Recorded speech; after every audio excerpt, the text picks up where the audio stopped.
Well, she just came to the house. She said she found a foot. And Your granddaughter did? Yeah, that is real, right? Looks to be that way. A teenager's walk near the water turns into a nightmare when she discovers dismembered human remains. Within days, detectives are led away from the river and straight to a house of horrors. All I remember is hanging in blood. The following footage has never been seen before. On September 18, 2024, officers in Bay City, Michigan are dispatched to a local boat launch after receiving a report of human remains discovered in the water. This shit is They mid. arrive to find a man and his granddaughter who tell a disturbing tale. Well, she just came to the house. She said she found a foot. And Your granddaughter did? Yeah. And Okay. she said, will you go back over there with me? I said, yeah. I've lived here my whole life. Yeah. I've always That wondered, sounds good, like, Knuckle. this happens. I hope it don't happen too often. What body part did you see first? That one. The foot? Yep. And Okay. then she did a walkthrough, and that's when she found the hand. That is real, right? Looks to be that way. Look at the tissue. I mean, how in the hell does that happen? Who cuts it off? Where's the hand at? Can you point to where it says on the other side of the dock or what? No, it's right here in between all the trees. The officer Poor follows the granddaughter, teen's bro. directions and discovers a severed left Children arm floating shouldn't be palm finding up dead in the bodies. water.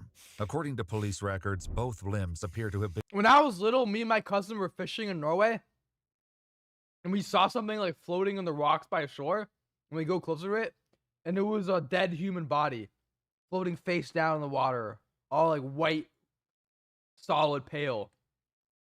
And then we called the Norwegian police, and the police were like, "Oh, can you bring it to shore?" And we're like, "What do you mean bring it to shore?" And the cops just told us to tie a rope around the body and drag it to the dock 20 minutes away. Two 14-year-old boys, so we did it. And then the second we got to shore, they yelled at us to get away and told us to stop looking. And we're like, "Stop looking! You just made us spend half an hour dragging it through the ocean." It was the most fucked up shit ever. And then the police like lied in the news story about like who helped and who did it, and totally kept us out of it and acted like they never made children do their dirty work. It was actually hilarious. cleanly severed, one leg at the lower calf and one arm near the bicep. In a later report, one officer describes what appears to be a saw blade or chop mark on the bone. Is this the only other one you've seen? Yes, I only saw Yeah, this is legit. The scene is secured and officers conduct a thorough search of the shoreline. As they make their way along the edge of the water, they make more gruesome discoveries. Another partial arm and leg, also appearing to be cut with a sharp object. However, the rest of the body is nowhere to be found, prompting a larger search that continues the following morning. While nothing else of note is discovered in the water, officers receive another concerning call. So, what brought you out here today? That man. We were just out looking for his car. I went back to grab her because we were going to go over to my other brother's house. Mm-hmm. He called, said he found the car. The same day the remains in the river were discovered, family members of 41-year-old Justy Stillwell reported him missing. Damn. His loved ones had not heard from him in days. He looked like an and now innocent his man. missing Jeep had turned up abandoned in a parking lot less than 1 mile from where the body parts were found. So do you have any idea how long this vehicle's been out here for at all? No idea at all. All I know is, from my knowledge, when we were in this house yesterday, we were looking at the calendar, and the last he X'd off every day. He didn't X off Saturday. And I don't think maybe even Friday, and his trash wasn't put out. So then we're like, how Maybe. He could be like a pedophile or something, but who knows yet. is going on? But I'm a 41-year-old male, you know, sometimes they can just decide to, You walk so much. That's good, Knuckle. That's called being healthy, baby. but it wasn't like him. Has he mentioned anything about talking to anyone new or out of the ordinary? Because I didn't talk to him that much. The last time I seen him was my dad's funeral. According to his brothers, Justy is a man of habit who doesn't have any enemies, making his sudden disappearance all the more concerning. Although no one has So it seems like he's probably innocent. That's horrible. officially connected Justy to the remains, everyone at the scene knows what had been found. I'm gonna make a guess. He went on like a Tinder date with a crazy bitch and murdered him and put his body in the river. Night before. Yeah, she's all worked up with everything that's going on the other side of the river, too. Yep, this is my first sip of Red Bull of the day. Cheers, guys. It's plastered all over Facebook. I know you're not going to give me any information, but I got a pretty damn good idea. It's not complete what we found, Right. you know, but you know, as an officer, I look at situations and coincidences sometimes are Don't make sense. I did yesterday. I made Darty put it in my head. It is what it is. This is so out of character. Like keep I the said, hope, but 40-some years and never doing anything like this. According to police records, the remains are identified through fingerprints as Justy Stillwell. Detectives turn to Justy's digital life, and a breakthrough comes from a young man who had been I was so close, but so far off.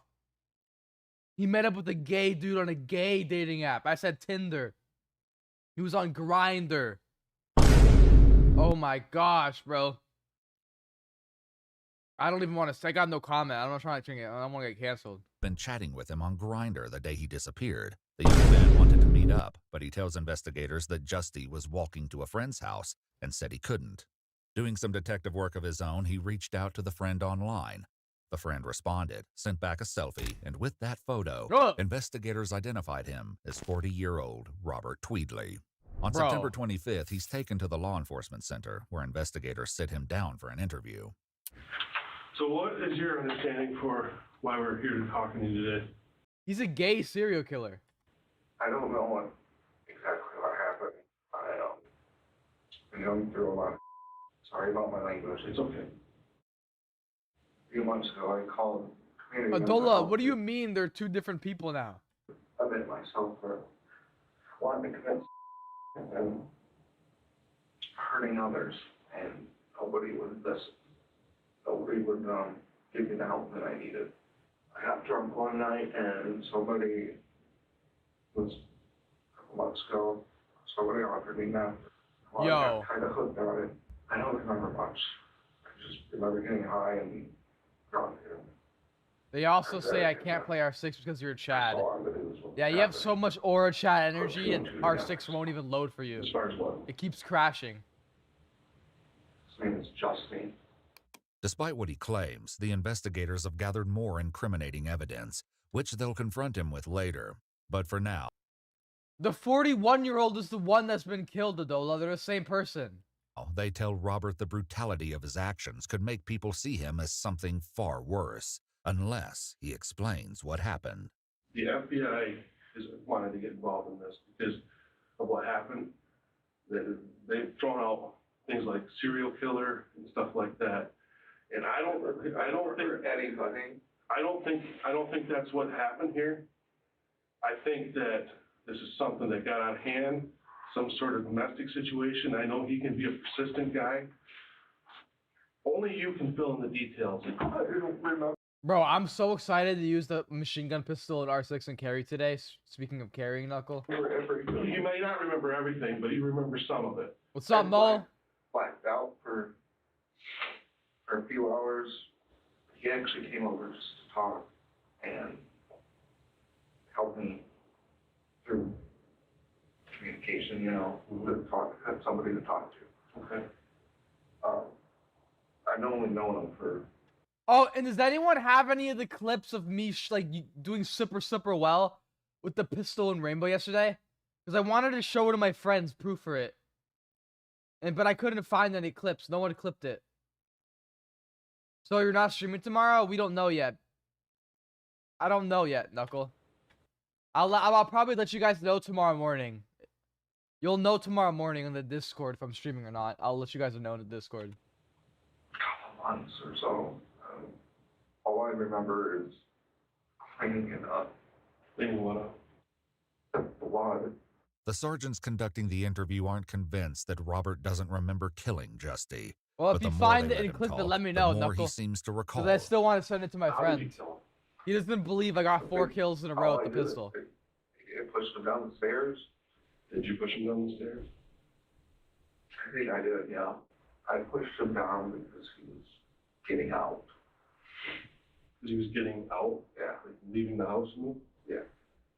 How did you kill him? When you say you pushed him down the stairs, did that kill him or did something else kill him? It was with Thorn or Callie. I used the machine gun with Thorn and Callie. So it was one of those two characters. I think he would have been dead, but I think I choked him. I think I choked him. So when you push him down the stairs, Bro, you get so high on meth, you murder people, and you don't even realize you're doing it. How is that possible? was he hurt from that? Yeah, he was barely breathing. How did you choke him? Got on top of him, strangled him One with a rope or with my hands. one hand? Yeah, or two though, hands? that's messed up. Oh, Do you remember how that felt? I couldn't stop. That was the thing. If I wasn't so up, I would have called 911. By Robert's account, with Justy deceased at the bottom of the stairs, he was faced with the issue of getting him out of the house. But Robert explains Justy's body was too heavy, so he did the unthinkable. I chopped him up. I Bro, couldn't get him out of the basement. What did you use to chop him up? Probably Max. Probably, or is that what you used? That's what I used. Robert says he walked to Justy's home, took his Jeep, and drove it to Walmart where he used cash from Justy's wallet to purchase the axe. Afterwards, Jesus, he used man. the Jeep during the disposal of the remains. He admits to dumping his arms and legs into the river, but placed the remainder of his body in a nearby field. I didn't mean to. This guy needs to have life in prison or death. I believe that. You don't know what led up to this, though?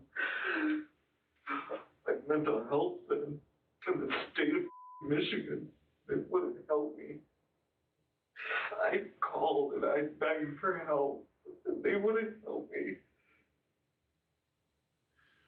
We need to start setting some things right. Obviously, like I told you, he had his arms and legs, but I would like to get the rest of his body and his head so that we can give him a proper burial for his family. Will you please help me with that today? That'll go a long way to show that you are I'll do sorry. whatever it takes because I'm not a monster and I'm not a killer. I wanted Not for real. He did it for no reason. It was his own friend that came over to help him because he was worried about him, and then he was just so high he killed him for no reason. so I not believe- anybody else. I believe that. After disposing of Justy's remains, Robert spent time cleaning up any evidence of his sinister actions, even posting about his cleaning spree on social media. In a chilling Facebook post made the day after Justy was killed, Robert wrote, "I'm so tired I can't sleep at night. I cleaned my house today. I got back on a cleaning kick. Just wish I had the right cleaning supplies, LOL, but hoping to get some sleep tonight, I have a 10-hour shift." May I ask a question? Yes, Sure. it is disgusting, for me. How did you guys know it was me? A lot of really good police work. A lot of really good detectives put it together. Towards the end of the interview, investigators ask if he'll lead them to the rest of Justy's remains. Robert agrees and guides them to a nearby field. Going the right direction. Also, did you drive through here? How far back? Not that far. I think there's a fence that divides us. Okay. There's a hole in the fence. This way? They'll call it this fence right here. That goes all the way. Is he on that side of the It's fence? literally that hole in the fence. It's right there. Cadaver dogs assist in the search, and investigators recover Justy's pelvis, upper legs, torso, and head. Bro. Meanwhile, Robert's home is searched, and investigators find multiple items used in the crime that Robert admits trying to burn in a fire pit. In the basement, they find apparent blood and marks in the concrete consistent with an axe blade. Robert is permitted to write an apology letter to Justy's family, which reads in part, "If I could take it all back, I would, and trade places with Justy. I pray to God that his soul is at rest, and I pray to God for you, his mother, and family can move on, and remember Justy for who he was, a kind, loving man who only wanted to help a friend in need." Robert was arrested and held on a $1 million bond. He now faces 2 charges, homicide, open murder, and dead bodies, disinterment, and mutilation. His trial is scheduled Bastard. for 2026. Watch our full videos as they were originally Damn, he hasn't even been convicted yet, so we don't know if he's gonna get a good punishment or not.